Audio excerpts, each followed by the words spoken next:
नमस्कार दर्शक बंधु मु मो चैनल को आपण मानू स्वागत जनाऊँगी। मु आज 36 साइज कटोरी कोट ब्लाउज स्टिचिंग करी। जदि आपण मोर ए वीडियोटी भल लागला ताले लाइक शेयर और सब्सक्राइब करिया को भूलिबे नहीं। मु प्रथम रो ब्लाउज कटिंग कर देछि। ब्लाउज को बर्तमान मु बैक साइड पकईछि आ आमे अंटारे टक्स दबा।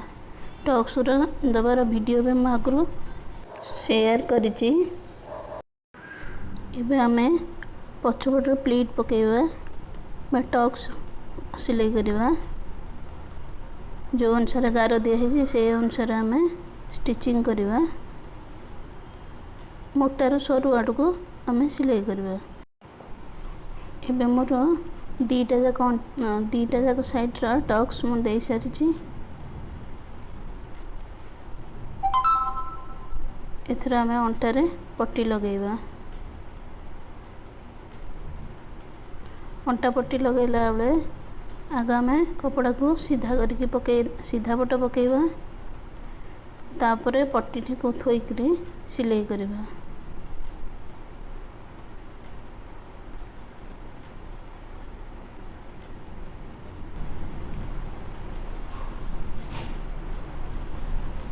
दाड़ को दाड़ धरिकी आमे सिलाई करबा।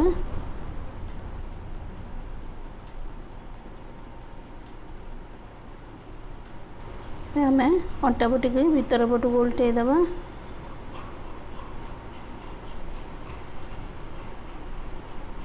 ता पूर्व आमे गोटे चाप सिलाई पकई दबा।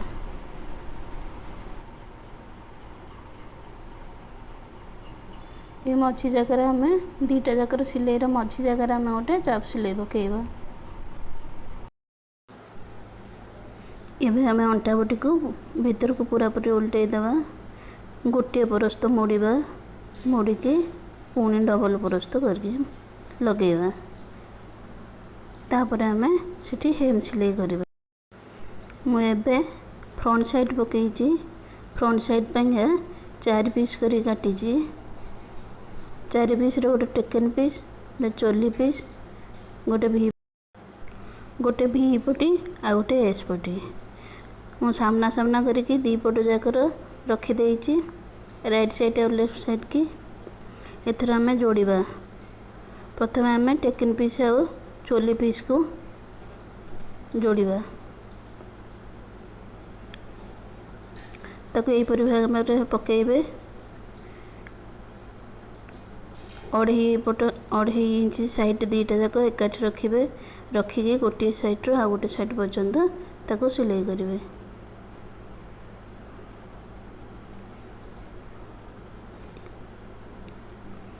साइड को धरके ताको सिलाई पकेइबे। वर्तमान मोर दीटा जाक पप जोड़ी देइछि। एबे आमे प्लीट नवा। प्लीट नवा को हेले आगे 2 परस्त एमती तो धरके मझी जगहटा बाहर करवा। आउ से हाफ इंच खंडे नहीं आमे धीरे धीरे करके प्लीट दबा। प्लीट पकेला बेले साधारणतः गोटे पट सरू होता है और गोटे पट मोटा होता है। सेमती कणुआ करके आमे ताको गार पकई दबा और स्टिच करवा। प्लीट पकेला बेले लक्ष्य करबा जे जेमते मझी सिलाई उपरे हमर सिलाई चढ़ी न जाए। प्लीटा चढ़ी न जाए। जदि सेठी सिलाई चढ़ी जाए ताहले हमर कप रो कंडीशन खराब हो जिवो।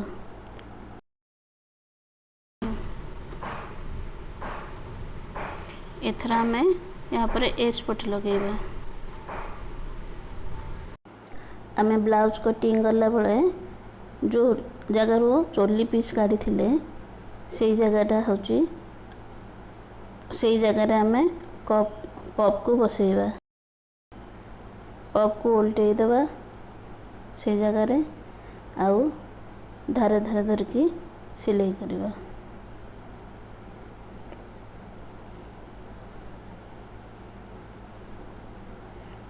एमती आमे मूलरू धरिकी शेष पर्यंत सिलाई करवा। लक्ष्य करुवा जमती कोठी सिलाई बड़ छोट न हो जाए। हेले कप ठीक साइज आसबनी।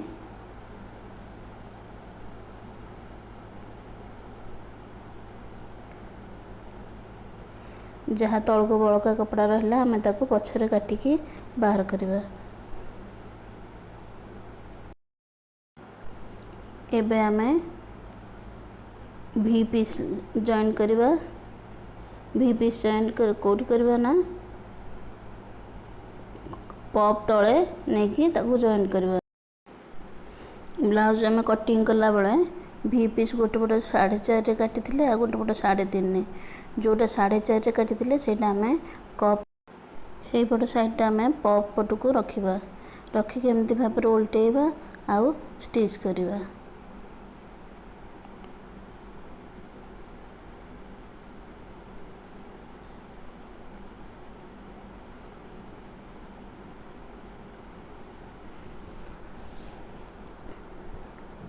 बर्तमान आमर वी पीस लगी जाइए।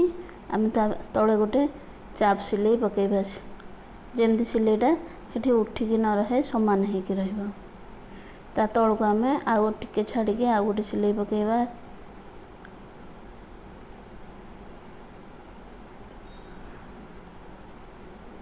यहीपरि भाव में मुझे सिलाई पकाउची सेमती पकेबा।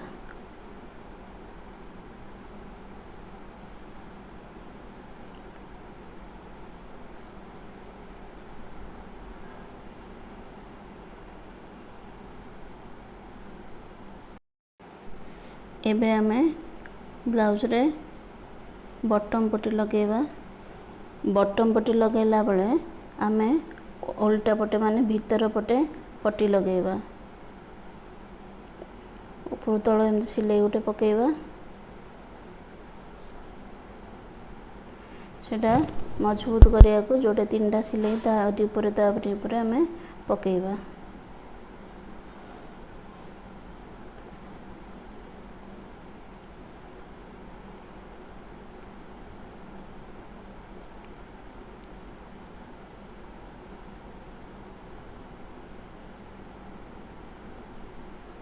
तापर आमे साइड रू टिके फोल्ड करके ताको आनिकी सिलाई ऊपर एमती जोड़िबा।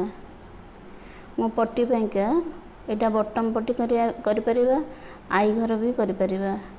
जदि हुक लगाउचे ताले आई घर करबा।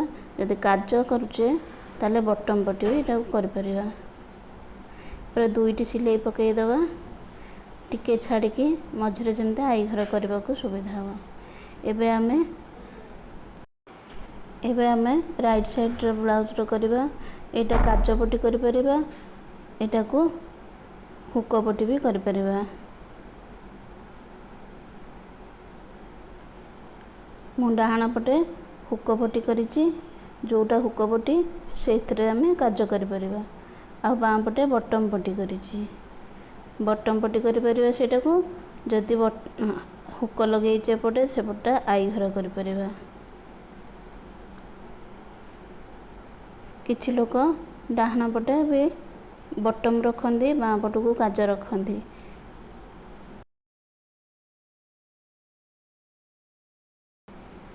एबे आमे अल्प टिके फोल्ड करिकरी ताको गोटे सिलाई पकई दबा आउ पूरा उल्टई दबा। मोर प्रथम रो काज पट्टी आ बटम पट्टी रो वीडियो मु देइछि। सेटा को जदि न बुझी परिबे ताले सेटा देखि परिबे। वर्तमान आमे पट्टी लगेबा बेकरे। मु एटा गोल बेक करछि सेथि मु रे क्रॉस पट्टी लगाउछि।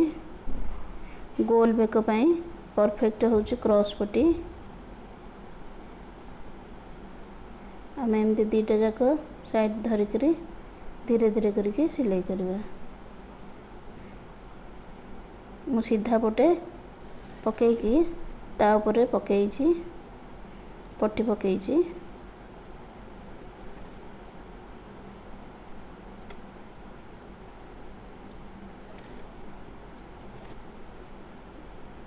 एबे आमे सिलाई जगह पर्यंत टिके टिके दाग देकी काटी दबा नहले बेक ठीक रे बुलिबनी।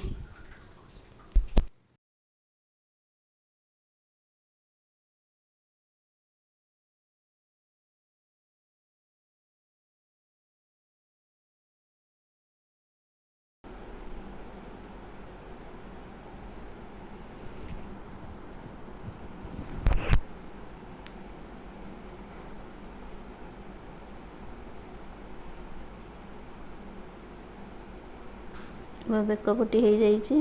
ଆମେ ତାକୁ ମୋଡ଼ିକି ସେଠି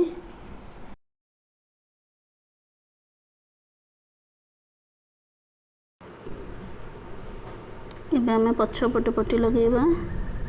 ସେଇ ସେମ୍ ୱେରେ ଆମେ ପଛପଟ ବେକରେ ବି ପଟି ଲଗାଇବା। ମୁଁ ପଛପଟ ବେକ ପାଇଁ ଡିଜାଇନ୍ ବେକ କାଟିଛି, ସେଥିପାଇଁ ମୁଁ ଡିଜାଇନ୍ର ପଟି ବି ସେହି ଅନୁସାରେ କାଟିଛି। ସିଧା ପଟେ ପକେଇକରି ମୁଁ ତାପରେ ପଟି ପକେଇଛି। ଏବେ ପଟି ଚାରିପଟୁ ସିଲେଇ କରିଦେବା।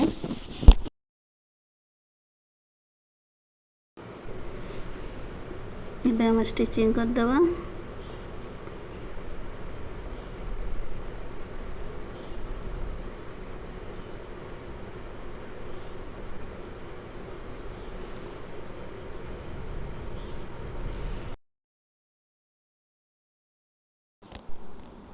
ଏବେ ଆମେ ବେକର ସିଲେଇ ଯେଉଁ ପର୍ଯ୍ୟନ୍ତ ହେଇଛି ସେ ନ କାଟିଲେ ଆମର ବେକ ଠିକ୍ ସେ ଓଲଟିବନି, କି ଡିଜାଇନ୍ ଯଦି ଆମେ କରିଛେ ସେ ଠିକ୍ରେ ବାହାରେ। ବେକ ଚାରିପଟ ବୁଲେଇ ବୁଲେଇ ଆମେ କାଟିବା। କାଟି ସାରିକି ତାକୁ ଭିତର ପଟକୁ ଓଲଟେଇବା। ଭିତର ପଟକୁ ଓଲଟେଇକରି ଆମେ ତାକୁ ହେମିଙ୍ଗ କରିବା। ଡବଲ ଫୋଲ୍ଡ କରିଦେଇକି ତାକୁ ହେମିଙ୍ଗ କରିଦେବା। ଏବେ ଆମର ସବୁ କାମ ସରିଯାଇଛି। ଆମେ କାନ୍ଧ ଯୋଡ଼ିବା। ମୁଁ ପଛ ପଟଟାକୁ ସିଧା ପକେଇଛି, ତାପରେ ଆଗ ପଟକୁ ଓଲଟା କରିକି ପକେଇଲି। ପକେଇ ସାରିଲା ପରେ ଆମେ ଲକ୍ଷ୍ୟ କରିବା ଯେ ମଝିରେ ଯେମିତି ରହୁଥିବ ଆମର କାଜ ପଟି ବଟମ୍ ପଟି ଯେଉଁଗୁଡ଼ା କରିଛେ ସେଗୁଡ଼ା ମଝି ପଟକୁ ରହୁଥିବ, ତାହେଲେ ଆମେ କାନ୍ଧ ଠିକ୍ରେ ଯୋଡ଼ିଛେ। ତାପରେ କାନ୍ଧକୁ କାନ୍ଧ ଆମେ ସିଲେଇ କରିଦେବା। ଏବେ ମୋର କାନ୍ଧ ଯୋଡ଼ା ସରିଯାଇଛି। ବର୍ତ୍ତମାନ ମୁଁ ହାତ ଲଗାଇବି। ହାତ ଲଗାଇଲା ବେଳେ ଆମେ ହାତର ମଝି ଜାଗାଟାକୁ ପଏଣ୍ଟ ଆଉଟ୍ କରିବା। କରିକି କାନ୍ଧର ମଝି ସିଲେଇ ଜାଗାରେ ହାତର ମଝି ସିଲେଇଟାକୁ ପକେଇବା। ପକେଇକି ଦାଢ଼କୁ ଦାଢ଼ ଧରିକି ଆମେ ସିଲେଇ କରିବା। ଆଗରୁ ମୋର ଭିଡ଼ିଓ ଅଛି ହାତ କେମିତି ବଡ଼ି ସାଙ୍ଗରେ ଜଏଣ୍ଟ ହେବ।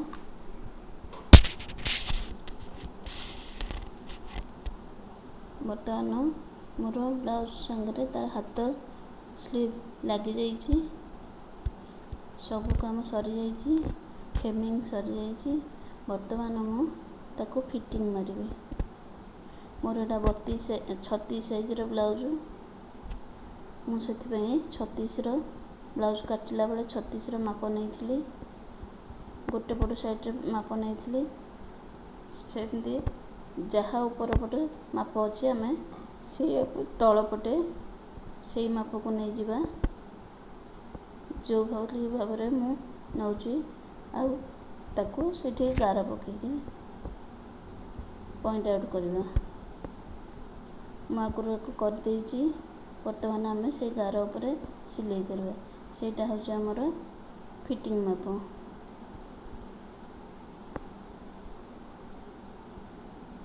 ଉପର ପଟ ବି ସେମିତି ସିଲେଇ କରିବା। ସେଇ ଗାରରେ ତାକୁ ଛାଡ଼ିକି ସେଇଟା ମେନ୍ ଗାର ଆମେ ଯେତେ ଆଉ ସିଲେଇ କରିପାରିବା। ଆଉ ଲାଷ୍ଟକୁ ଯେତେ କପଡ଼ା ଥିବ ଆମେ କାଟିଦେବା। ଏବେ ବ୍ଲାଉଜ୍ ମୋର ରେଡ଼ି ହେଇଯାଇଛି। ସରିଯାଇଛି ବ୍ଲାଉଜ୍ର କାମ। ଯଦି ମୋର ଏ ଭିଡ଼ିଓଟି ଆପଣମାନଙ୍କୁ ଭଲ ଲାଗିଥାଏ ତାହେଲେ ଲାଇକ୍, ସେୟାର ଆଉ ସବସ୍କ୍ରାଇବ୍ କରିବାକୁ ଭୁଲିବେ ନାହିଁ। ଜୟ ଜଗନ୍ନାଥ।